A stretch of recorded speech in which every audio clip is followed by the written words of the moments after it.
Herb, I don't know if you want to lead off on that piece.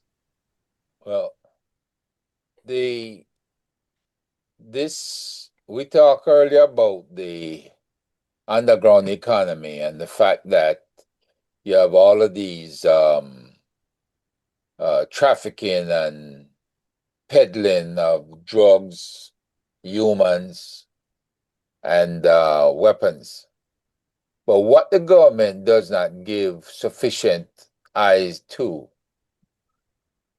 and it appears that that didn't happen because everybody was involved in feeding from the SSL trough, right? A lot of this thing started, probably increased in 2021 December, when a lot of folks were forced to move their money from St. Lucia into Jamaica because the St. Lucians were passing laws that impacted the use of funds in St. Lucia. St. Lucia found these accounts that were there to be not in service of the country or the people of St. Lucia. So they forced a lot of accounts to move from St. Lucia that ended up in either SSL or elsewhere. Now, the the fact that the FSC, who was monitoring SSL and other financial institutions, had asked for the KPMG to do an audit. My good friend and schoolmate was the attorney who ran FSC at the time, and he asked for that audit. And then Miss Stewart came in and took over from him. Howie Mitchell was the attorney. And then Miss Stewart came in, took over from him. And we see where after the KPMG audit came back, that's when the Prime Minister moved his money out of SSL.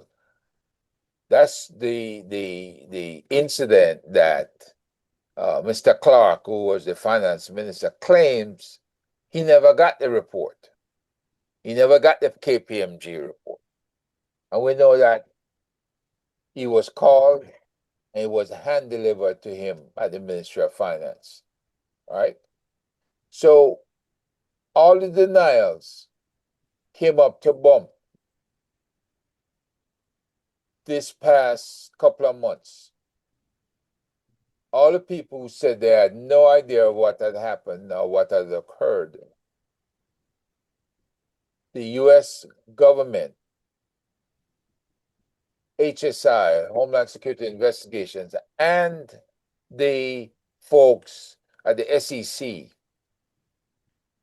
got the Kroll report, same report we've all been asking. See, the Kroll report. They got it from the British government, whether MI5, 6, or Scotland Yard, but they got it. And it definitely identifies who the culprits were that was responsible for the missing funds, including Bolt's money. And that's when you saw the um, the arrest of the three individuals, right? The former CEO of SSL, the other, or what was he, owner at the SSL. But these are big names. These are people high in society that you won't see get arrested. You won't even see them spending time in jail awaiting trial.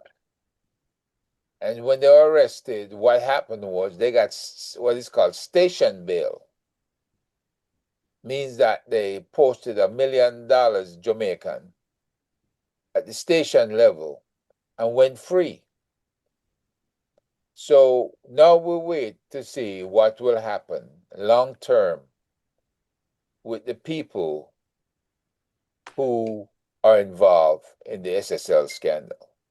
The lady who's in jail right now, the one that they have been taking forever, Jean Panton. Inan Panton, to clear her, um, she's still there. But she can give evidence to implicate her boss and the CEO who she worked with at the time, because she was on the orders at all times as to who to make loans to. And keep in mind, this wasn't a regular bank. This was an investment finance company.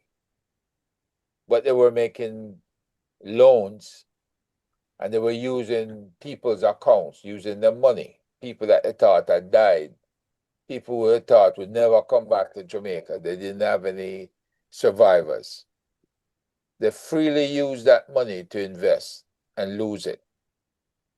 So some happened to be, and I remember at the time that we were doing shows, Reason with Ratigan, that what I said was if there are dual nationals or Americans who invested in the SSL, that they need to go to Homeland Security investigations at the embassy in Jamaica, or they need to go to HSI here in the US. They have over 70 something stations in the US. And they need to make a complaint.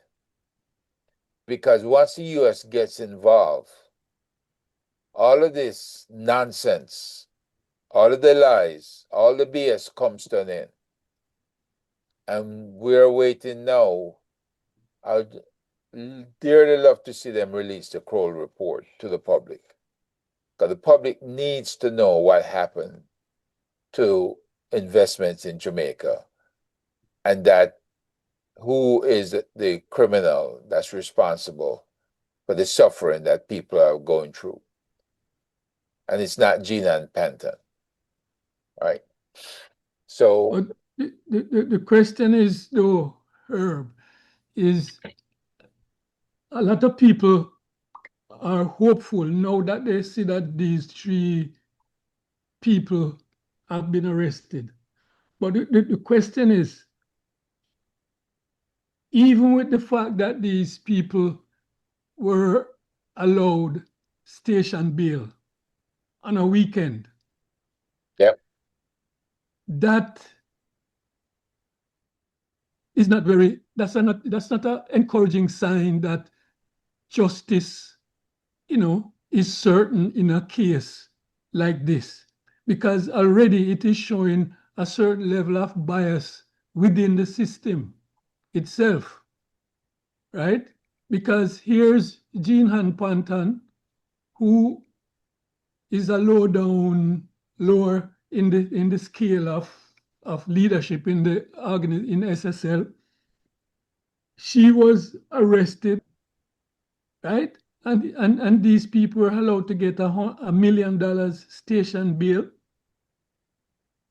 on a weekend. That's not encouraging when you think about justice in the country. I mean, it is showing that the system is already biased against certain people in the system. You're being modest. Of You're course being I am. modest, Gus. That stinks. That stinks. I mean, when you think of it too, I remember that in the early part of the investigations, the computers for SSL were being guarded. That's what they said, and the computers went missing. yep. I mean, what are the Jamaican public to expect when you see these signs Well, in these legal matters? You have to look at it this way. When Kroll did the audit, Kroll asked for everything. And they had to produce those computers. So Kroll was able to piece together the accounting stream, also using the KPMG report that was done previously. So there was no way figures were going to lie, because these liars were figuring that they would get away and not be held accountable.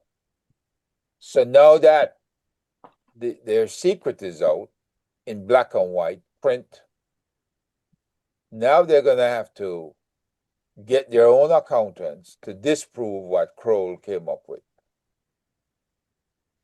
And this is just one mess that shows that our good PM, again, move his money out and never lost anything. All of a sudden, we go back to what the Integrity Commission has come up with, where he has admitted that he got payoff from guys like Carlos Hill, it was, that came to Jamaica with that other scam, financial Cash scam. Plus. Cash Plus. And then there was another scam where he got money from that guy from the Turks and Caicos premier was involved in that. Olint, I think it is. Olint, yeah.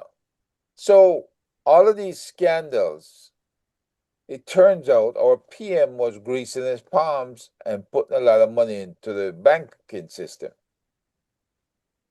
And he still is at risk because he can't explain how all of these companies he has that didn't make a profit, didn't declare no tax, was making loans to each other. It's like a bank kiting a check. You get the check at this bank, the bank sends it someplace else, and you put the money that you have there, and you keep moving money so the check doesn't bounce. But these guys were moving lots of money in the tens of millions of US dollars. And considering that not even the tax administration of Jamaica had any declarations from any of them that this money was made, this was a profit, or this was a loss. None. So Kroll probably didn't go far enough, but I'm sure that if the FBI is on the case and it takes them into Jamaica, they're going to have to produce a lot more receipts than what Kroll came up with. Because you do have US citizens and the US banking system involved.